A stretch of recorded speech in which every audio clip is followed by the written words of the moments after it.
All right, y'all. Welcome back to our next episode of the Soda Citizen Conversation. Is that what we're doing, Mary Lane? Come on. Jesus. We're going to try it out. All right, well, like obviously. it. Yeah, you like it? So that's it. Mary Lane. I'm Brad. I'll be your co-pilot. No. But we are running this thing, but we got two really cool guests. We'll get past us, get on to them. Yes. Yeah, because unless you want the light. The main event. No? Cool. Nope. All right, we got Trae, Judy, and John Katz. Both of them have a hand in doing the brand new, not Songbird 26. I'm so excited. Like, literally, it's on our calendar. Yeah. We're ready. I think I bought the first tickets. You were early. Looking at the, I was looking through there and I saw your name early. I was like, okay. I was really excited. All right, so Welcome to the conversation. Yeah. So Sounds who's like your the deal. favorite band that's going to be playing? Oh God, there's so many, but Ooh. I love what Susto is doing with, with the string band. string band. Yeah. So I'm really We were looking- Susto fans. I mean, I've already, been a so Susto yeah. fan for a long time, so I'm really looking forward to it. left Anyway, out. well, what is it? What is Yeah. it? You know, do you know? You know, but do you know? I'm not gonna steal your thunder. Why don't you tell everybody? Well, it's Finlay Park, first of all. Great Finlay venue. Park. Yep. Really excited about that. Rock Block and we were brought on to help with programming. So we're working on, we do the Finlay Fridays, so the Friday night stuff, which are all free, which we, have been, well received by the community. And then as part of that, we have planned some events, and our first one here is Songbird, which is an Americana bluegrass focused event, and a little rock in there too, I think, but with Futurebirds specifically.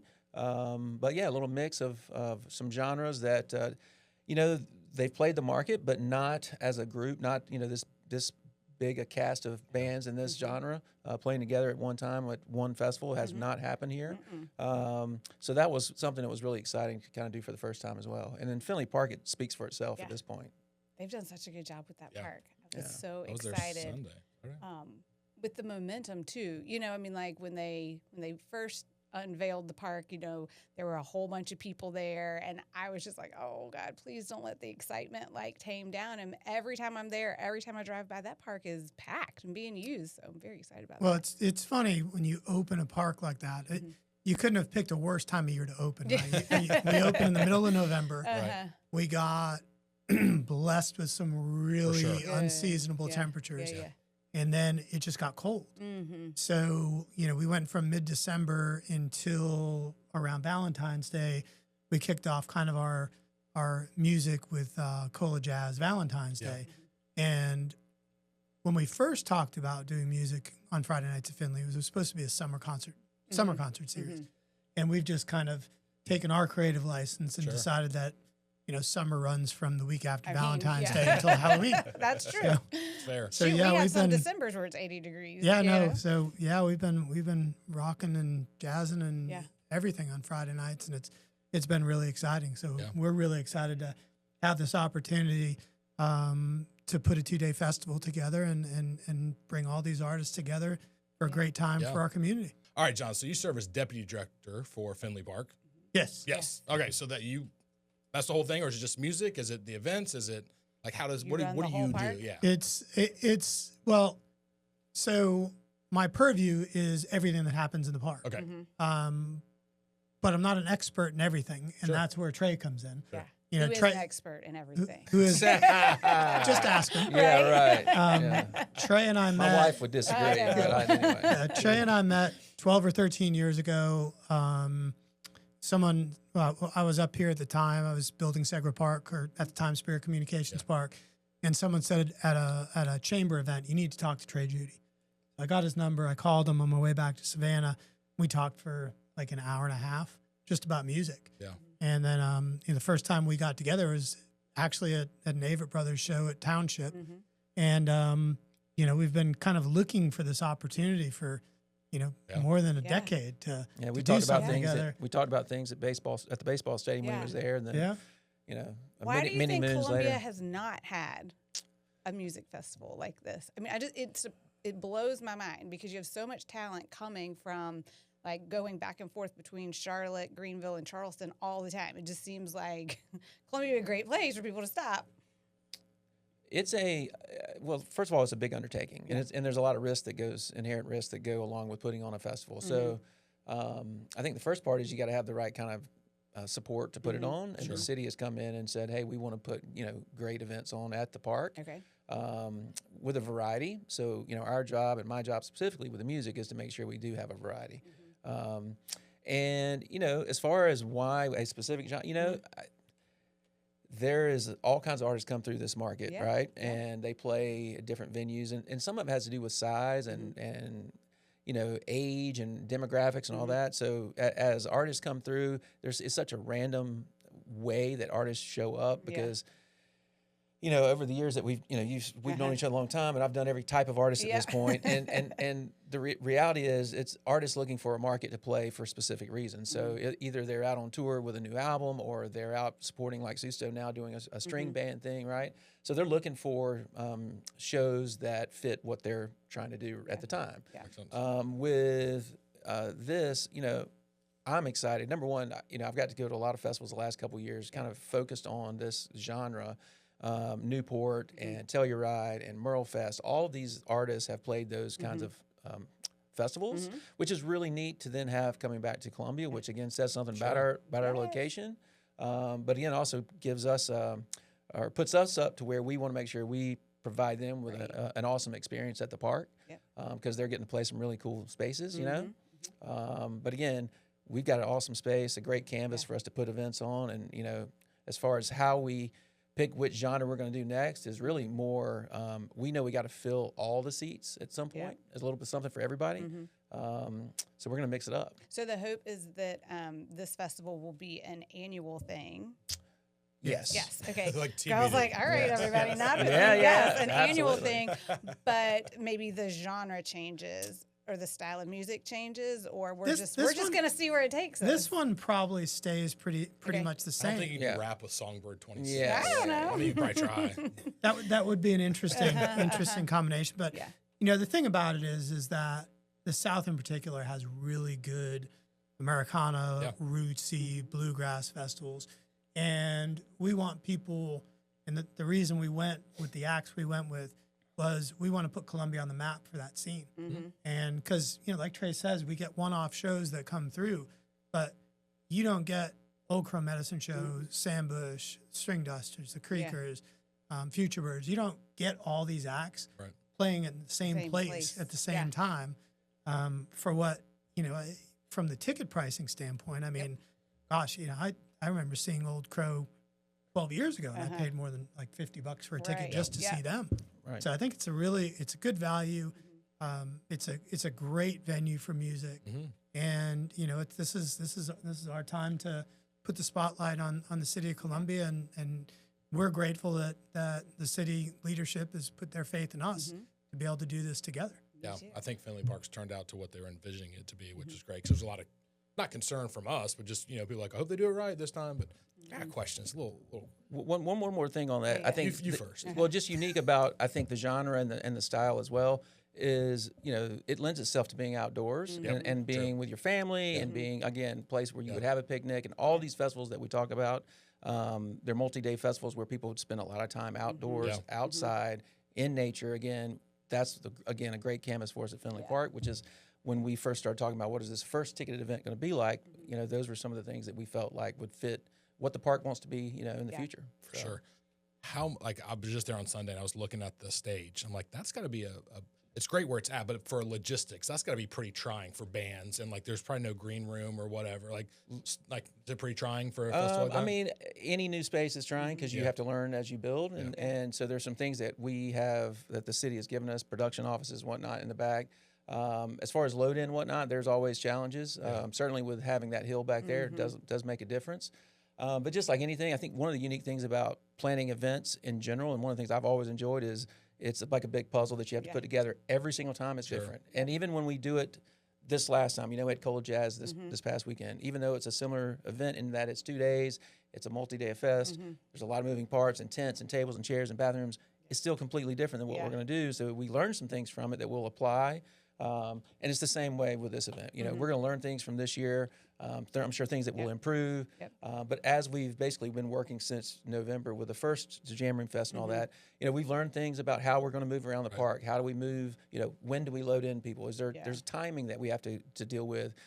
Those are all things you deal with in any location. They're just specific to this one. So we're learning it. We're all kind of learning it. The park's learning it for the first time. We're all learning it for the first time. So There's a little bit of patience, more so with our staff. We certainly don't want the crowd and the people to realize we're learning as we go, but I think the patience well, you just told them. Yeah. Right. It's okay. Only our moms listen to That's this. right. That's right. But you know, it's like there takes a little bit of patience in terms of learning a new space, and that comes with anything, you know. So. Yeah. Now, how many stages will be at this event? There'll be 2 stages. Yeah, we're gonna put I want you one. to tell us I actually know nothing of this one. I mean, I know the name, but like stages. So we got a couple different stages. Both days music's gonna start around 11. Gates will be at 10:30. And there'll be 2 alternating stages. We have our Greenway stage, which is the Gadsden Green, which runs along the Greenway there, and it's over by the pickleball courts. So that'll be our second stage. They'll kick off I believe they kick off first on both days, and then obviously they'll rotate to the next stage or to the big stage. So they'll be going back and forth from hour-ish sets, depending on the act.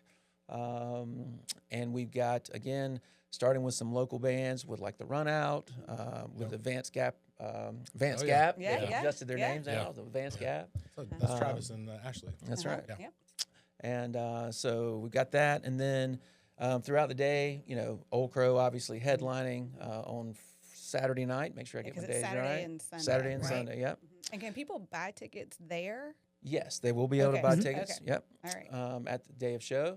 What's really great, we're kicking off, one of the things that we talked about when we first started planning the programming the Friday nights was when events come, like a Saturday or Sunday event, how do we make the Friday kind of fit into that weekend?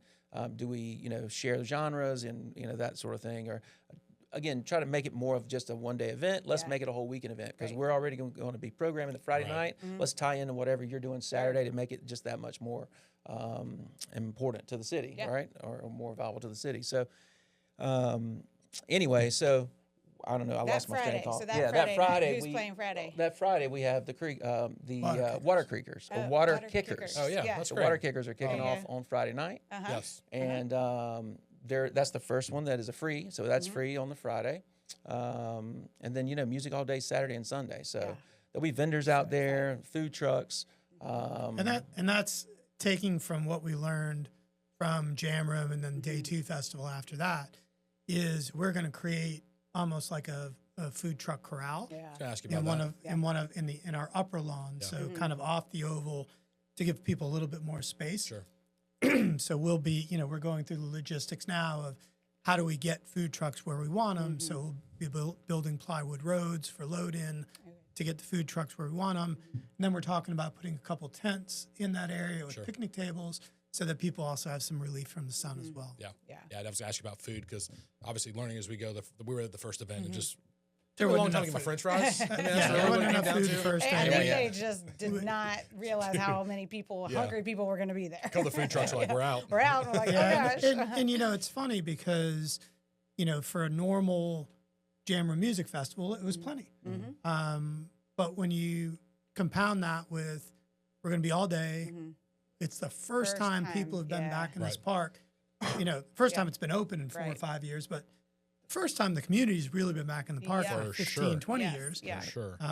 There were a lot of people who are just interested in being out and happy to experience it.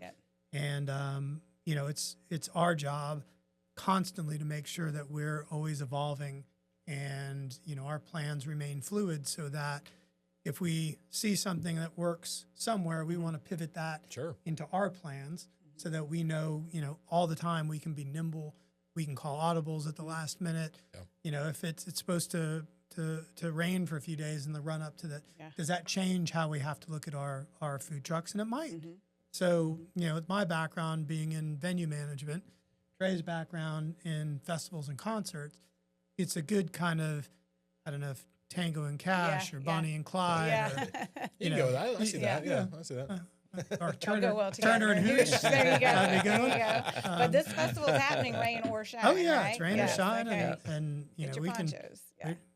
We're excited and happy to bring it to Columbia. Great. I know you mentioned it's family friendly. Is it dog friendly? Yes, it is. Yes. Okay. It is. I love dogs. God, that can be. Is it cat friendly? At the Yeah. Jam Room one, that person had that huge Yeah. cat. Remember, it was I will say that's huge. one of the coolest things about the park so far is as a dog guy. I mean, you know, the people that I don't think the community realized how much we were missing having this big green space to bring our animals, and that's something that's been really great about the events. And then I think the variety of people, again, we talk about the folks that have come in on Friday night and the different genres and stuff.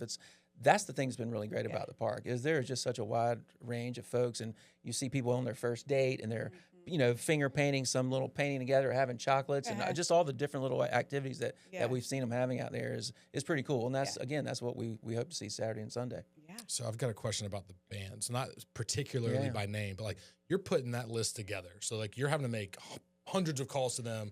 Like, is there like a diva list? Like, I got to be higher than this one. Oh yeah, there's all those things. Oh yeah. How do you Well, it deal starts with getting the first artist, right? You have to. We made offers on, I don't know, another 10 or 15, maybe 20 artists that we weren't able to get for whatever reason. So you just call them up and like, hey, we got this event. We're paying this much. And they say yes or no? They're agents, right? Yeah. Or it really starts with talking to the agents and saying, hey, I've got an event. Here's the dates. What artists do you have that fit this genre? Right. That's typically how I start. Got it. Now, we had some artists in mind that we wanted just because we felt like it would, and really more the headliner things, because you need something to kind of anchor the event. And as John and I talked, I was one of the things because just like, man, what's the perfect one, right? Yeah. Well, the problem is, if you get the perfect one, what do we do next year? Yeah, right. Right? Yeah. So I really try to let everyone know, hey, part of this is, this is festivals especially, they're building things, right? You start, you build a brand, you build people's excitement about it, but it takes a little time, right? And you need agents to know about the festival so that they're calling you. Every year around this time, I start getting calls about St. Pat's because they know we're working on it. Right. So they're like, hey, we want to make sure we get on it. So we want Songbird, this coming next year, that if you're in an Americana field or bluegrass field, we want them to go, man, that was a really cool event. Yeah. They took care of the artists. What a cool city they have. Whatever else we can add to their experience to make it feel special, so that artist talks to that manager and says, "Hey, man, make sure I get that tell them we might want to come back." So anyway, that's we make a lot of offers. It narrows down to some that can make it that work, that fit our budget, and then after we get the first few kind of anchors, then we start building it in from there. And some of it is as random as what's hot, what's new on TikTok, like the Ben Chapman or the Creekers came along and became really hot real quick. And then some of them are like Sam Bush, where we wanted someone's we wanted a name that people would go, wait a minute, that's a legitimate festival. That's a legendary artist on it. So it give us some credibility in terms of what this first one would look like. Right. So, and then obviously Old Crow again speaks for themselves in terms of their their legendary status of being somebody that they've been playing a while at this point. Now, do you coordinate where all these musicians stay while they're here? Or that's something we do. You do. No, we do everything. Yeah, oh boy. So we deal with the production. Yeah. So we advance the production and deal with the back line, and some of them will be traveling, some of them will be flying in. So there's that nuance of things. So we have runners going and getting them, and all the back office things that people don't ever see. God, I didn't even think about that. Is this going to be like a festival where they encourage the musicians to like go out in the crowd and watch other performers? Or well, I will say this: so like Infamous String Dusters. First of all, they were one of the bands that everyone was talking about at Merle Fest after their show, and I think especially the way these Americana Fest are, they're true. I mean, these musicians are fans of what they do and fans of these other artists. Yeah. Most likely they're going to be out. They're going to be jamming with each other. Yeah. Some of the other artists, know other artists in the different bands. I've already heard a couple of conversations about some certain bands are going to play with other bands, throughout the day. So yeah, I mean, we hope that they feel very integrated into what the festival is going to be. So, we'll probably be doing some question and answer, with a little Q&A, a podcast type thing with them, just to gain the content for later for us to be able to use on our socials and whatnot. So yeah, I feel like the city's taking maybe that's a little strong, a 180 to like events and stuff. I mean, like, just sounds like they're a lot more open to things. They're trying, they're putting money where their mouth is, kind of thing. And really, it feels like the city's coming alive through stuff. The city has been very deliberate. So when you go into the park, everything's intentional. The design took 10 years, on and off. It took 10 years. And our lead landscape architect, Todd Martin, did a phenomenal job with it. And I remember the first time I went to Finlay Park, I'd been in the market 11 years and never been to Finlay Park because I was busy at the Firefly and doing all my stuff. And I remember going in there and not knowing what to expect and being absolutely blown away. Now, I've built stadiums before. I've worked as for a general contractor. So I can see when there's still dirt what the vision is. And I walked around and I was just blown away.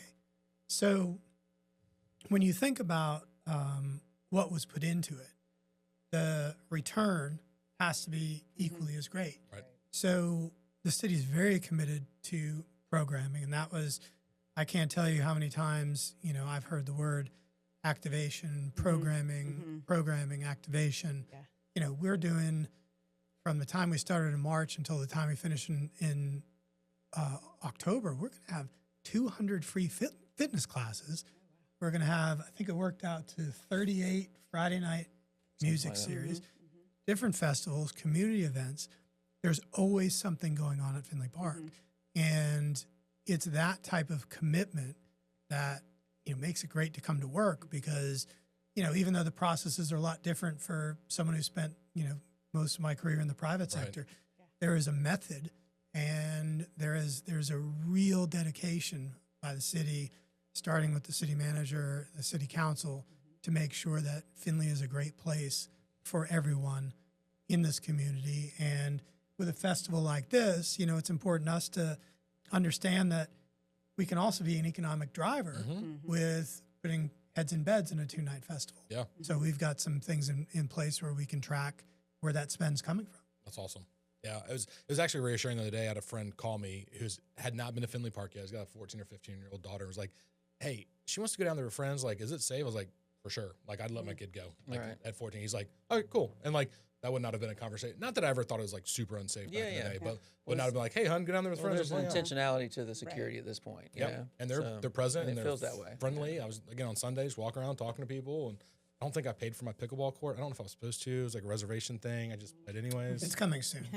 So you're welcome. Yeah. For now, but it's coming It's soon. coming.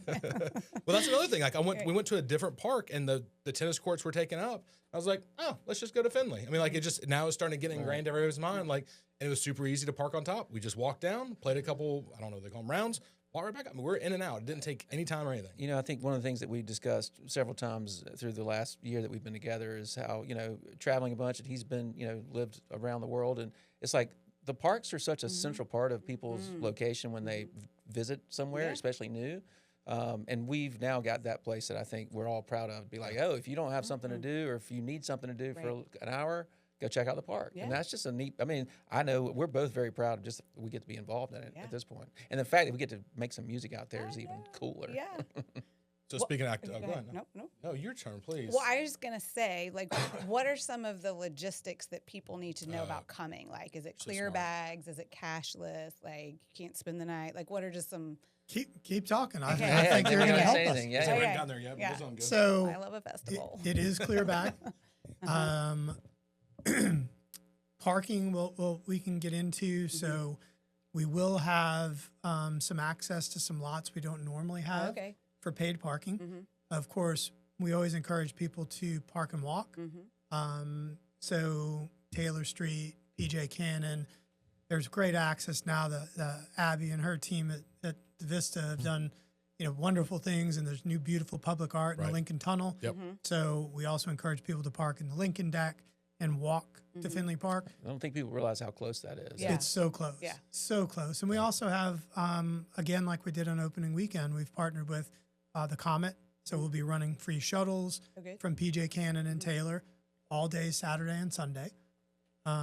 Dog friendly. You can bring sealed water or an empty water receptacle. We do have water fountains and bottle fillers all across the park. What about chairs? You can bring chairs. Okay. What about inflatable chairs? You actually can't use inflatable things in city parks. Fun fact. Fun fact. Fun fact. Like ever, not just at a festival. No, because they can blow away. Okay. No tents. No tents. No sleeping overnight, Maryland. No sleeping It's the only time overnight. she'll camp. Yeah. No camping. We're not a campsite. Unless my RV's there. And is it going to be cashless? It's cashless, yeah. Okay. The park is cashless. Now, there may or may not be a vendor or two who decides that they will take cash, but the venue in the park, just kind of as a general place, is cashless. Yeah, makes sense. Cool. I think y'all should put a parking deck across the cemetery up there, like not on the ground, just above it, just above. Give them room, but like it's a perfect spot. I'm not sure that would go over well with the families. Yeah. Well, I mean, ask, wanna but get to it. yeah, you know, maybe individually. Yeah. Each one. Yeah. Okay. Well, it's fine. funny, That you know, idea. I went to the arena on whatever night, Sunday night, and you know, parking. And I've got a few little secret places I park over there. But the reality is, I've looked and watching people park. And actually, I took my bike that night, so that's one of the reasons. But the parking decks from, if you go to the arena, and I love the arena, so I'm not knocking on it, but the reality is it's the same distance basically for these parking decks to the park. And I think people just aren't, because the post office is there, visually it just gives them that. Seems further. And again, you want to be careful crossing assembly, but we will have some help with traffic control that night. So And I think, you know, it's funny too, because, you know, my wife and I go to a lot of the women's basketball games. And if we don't go with our friend who works someplace where there's a parking garage right there, you know, we park on the other side of Assembly Street. And it takes longer to walk from there to the arena than it does to walk from pretty much anywhere on Main Street to Finlay Park.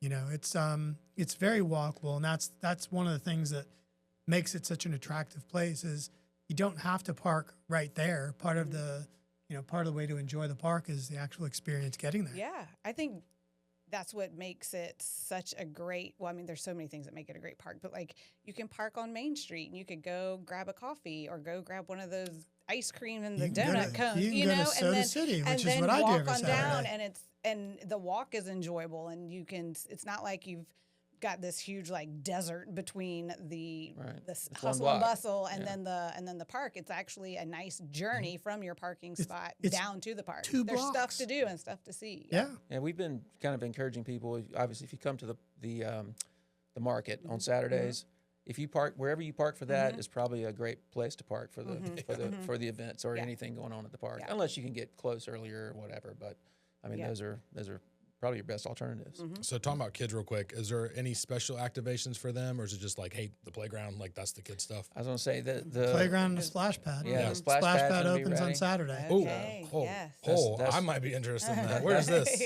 That's one thing that we'll be pushing this coming week is that, you know, with the splash pad opening, and again, another great activation for the kids. Where's the splash pad at? Off the landing. Yeah. What's the landing? You know where like the ping pong tables are? Yeah. It's like on the other Right, side. basically right there. Okay. Yep. Cool. Yep. That's gonna be You open know during the the festival. signs where it says no diving? Mm-hmm. That's our splash pad. That's the splash pad. That would make sense now. Yeah. Got it. Yeah. So there'll be Fun fact: I had been in the lake at Finlay Park before. Long story, so I'm glad we got rid of that thing. Yeah. No swimming over there. I cannot tell you how many times a day I get asked, "Where's the pool?" Right, yeah, because it says no diving. Yeah. You don't see it? So we got food. We've got libations probably. Yeah. Are there any kind of like vendors that are selling, like, I don't know, she likes patchouli oil and stuff. Like, are we going to get her some of that, some incense? Yeah, we'll have artisans. We'll have merch, not only from the bands, but also festival-specific merch, which we're really excited about. We just kind of finalized artwork today. Might tease some of that this week. And see any VIP access stuff? VIP tickets. I did not get VIP tickets. You're on a budget? That's disappointing. Yeah. Well, sir, we have a baseball game that night. And I have my kids with me. You know, they got to be humbled a little bit. They got to go into like a regular general admission. I've always said that. Gin pop. My daughter is going to struggle to have the experiences that she and I have had going to shows. Yeah. Her first concert was the Avett Brothers at the Johnny Mercer Theater in Savannah. Okay. Sat in the front row with her dad. Yeah. And ended up with a drumstick, a set list, and a guitar pick. There's no coming down from that. That was a good way to start. And then, I mean, it's just it's just crazy. You know, you have these experiences, and once you have them, it's kind of hard to go back. I know. You know, so that's why we're starting our kids. Start them humble and then bless them at some point. Well, I'm gonna get VIP tickets. I'll wave to you from the rich people section. So after the Songbird 26, not the, is it Jam Room's the next big event going on? We probably have some other things. Some other tricks up our sleeve before then. I mean, and the truth is, there's a lot of there's folks coming to us, you know, wanting to do events as well. So we're kind of working through that process too to figure out which ones can work and which ones, schedule wise and all that stuff. So, or that fit. So again, I think the park's going to have a lot more stuff going on. I think in terms of just in the music world, of course, there's a lot of other activations that he's talking about, whether it be yoga and these other things. But music wise, there's some cool stuff on the horizon. I think. I believe so. And the other thing that makes us really proud is that long-standing events, which are big in this community, and we just came off of Cola Jazz and Roots, which has been around. Having Mark and Cola Jazz Foundation move that event to Finlay Park was really important for us. Same as it was to have Jamra move down. One of the big ones that's coming up is on June 20th. We have the 10th annual Juneteenth Freedom Fest. Oh. Yeah. And to be able to bring a cultural event like that to Finlay Park, it'll be our first kind of like big community cultural event. We're really excited to be working with the folks at the Juneteenth Freedom Fest to bring this event to Finlay Park and to make it make them celebrate their 10th anniversary in style. Yeah. It's got to be so much better than blocking off Main Street and trying to bring it all on Main. I would think than just having it going to Finlay and have it decently set up. Well, that's kind of that's kind of the premise behind it. And we know, look, I've talked to tons of event organizers who've been on Main Street forever, and some of them want to stay on Main Street. That's okay. You don't have to move your event to Finlay Park. We just, there's some things at Finlay Park that we can do that can't be done on the streets, and frankly, there are things on the streets that can't be done at the park. Right. Yeah. So like inflatables. Like inflatables. Like inflatables. Yep. I was listening. Yep. Gotcha. We get a special. I'll bring an inflatable in the VIP section. They don't tell VIPs now. Yeah, they do. Well, guys, I know this is taking a lot of work, and I appreciate y'all being here and bringing the culture that Mary Lane and I need to the city now. But honestly, we do. We sell the city, and it's not ever been hard to sell the city, but we all know there's cities around us that get a lot of PR, and so this is super cool because now this can be like one of the top 10 things. Like, this is why you moved to Columbia.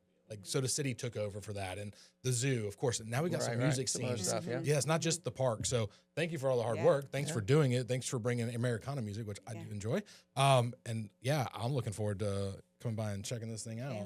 Waving to Mary Lane from behind a barrier. I think the thing has stuck with me since 2014, when we were getting ready to build the ballpark in Columbia and move to Columbia, is that everyone told me Columbia is great because it's 2 hours from everything. Yeah. And I thought, okay. Then I moved here. We've got a world-class professional baseball stadium. We've got a world-class college baseball stadium. We've got some of the best college athletics, certainly in the SEC. We've got the legendary Coach Staley. I can't miss a basketball game. We've got all these things. We've now got Finlay Park. We've got the fairgrounds. We've got all the renovations at Williams-Brice. We've got great shows in different venues across town, whether that's Township or Colonial Life Arena. I'm a big fan of Sesqui Park. Oh, personally. yeah. And there's so much culture within a very short distance. Yeah. We're not talking about having to go 2 hours to find great things to do. I live in Shandon. I can walk to the good things to do. Right. Yeah, I agree. I know. Well, I will ask you this one question before we close. Ooh. If money was not an object and you had a magic wand and you could bring anything to Columbia, anything at all, what would it be? His is an Apple store. For now. I mean, like selfishly? Yeah. Or if you could put city or- anything I would in do Columbia. a 3-day run of the Avett Brothers. Yes. At Finlay Park. Okay. At Finlay Park. At Finlay Park. Great. And put a dome over it just in case it rains. rains. I would love a retractable dome over Finlay Park. Wouldn't that be great? That'd be great. Yeah. What about you, Trae? Would you Man, anything at If all? widespread isn't on his I'm list. not. I can't. I mean, there's what one. Doesn't There's have to not be one music thing. related. Somebody said like a huge spa, like a real spa on the river. We've heard stuff like that. I mean, free massages would be awesome. Yeah, If the city, like if you live in Columbia, you get free massages. I can That'd see be that amazing. going south real fast. I mean, when you walk as much as I do Yes, and we do yes, around that park, yes. you're like, Yeah. I need that'd a be calf great. rub. That'd be great. Yeah. I'm gonna have to think about Okay, that. Can I think come about back it. on Yeah, that you one? can. Yeah. We'll come back on All after right. Songbird. There we go. Yeah, We'll debrief. yeah, We'll yeah. debrief. Yeah. So what would make Songbird a success in y'all's opinion? I mean, for me, it's going to be, that John, my boss in the city, my bosses want us to do it again. Yeah. I think that's the real key. And because at the end of the day, I know the folks that come are going to have a great time. I know the artists are going to have a great time. Our goal is that we want to make this a tradition, So I think it's important that everybody feels good about it when it's over so that we can do it again. That would be that's what I would consider a success. And for me, it's all about that experience. That people, that come from, whether they're coming from Columbia, whether they're coming from Augusta, Charleston, Charlotte, Atlanta, wherever they might come to see these bands, they look around, and when there's not music going on, they walk around Columbia and downtown and see all that this beautiful city has to offer. That's the kind of thing, like, not having worked for a government before and having this kind of different appreciation as someone who lived here and worked in the private sector for a long time and now gets to help, put energies into bringing new things to the city. For me, it's that experience, not only just when people who are from out of town and in town who come to the park, but their experience while they're visiting Columbia is first class. Yeah. Great. Well, Awesome. fingers crossed for a great festival. It's Thank looking you. good so far. I can't Weather's wait. great. Attitudes are great. Yes. No crazy requests on the old No riders. no That's brown good. M&Ms only. No brown, nothing Yeah. special. Like that. Everybody's been really great to Good. work with so far. So, Glad to hear that. Tell you how to make those M&Ms brown if they ask me for those. So Oh, gosh. well, Okay. can't leave that. We can leave that. No. Yeah, I don't know who asked for them. All right, Yeah. thanks guys. I Yeah. appreciate you doing thank this. you. Appreciate Thanks it. for Thank having you. us. Thanks for having us. Yeah, Yeah, thanks look for forward to being seeing here. y'all there. Yep. Okay.